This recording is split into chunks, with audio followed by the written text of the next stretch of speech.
After narrowly securing a majority in last year's election, BC NDP leader David Eby now faces his first leadership review since being elected premier. I'm certainly hopeful for a healthy majority in terms of support of the party, but I also understand that we've been facing big challenges in the province, and we haven't yet established the province of our dreams yet. In the 2023 NDP convention, Eby received a 93% approval vote from party members after stepping into the leadership role for the late John Horgan. Since the shift, Eby's popularity amongst British Columbians has dipped. A recent Angus Reid poll highlights Eby as the third least liked premier in Canada.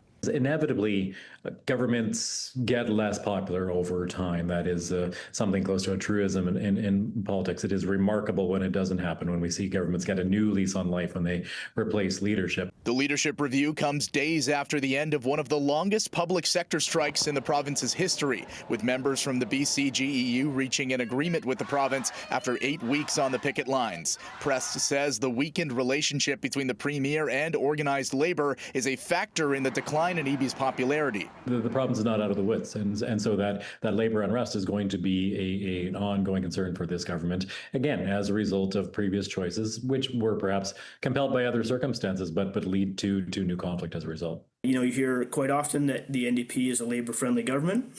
Well, I think it's important to see action. And unfortunately, the most recent action was a protracted strike that didn't look like a government aligned with a workforce that is struggling to pay their bills. Eric McNeely, union president for BC Ferries and Marine Workers, says the premier may not have been directly involved in the BC GEU strike negotiations, but he sees an opportunity for Eby to rebuild relationships with labor that starts with building ferries here in the province. We see that as our ferries, our tax dollars, but the jobs are going to China. The premier's leadership vote begins Saturday, where party members will decide just how unified the BC NDP is.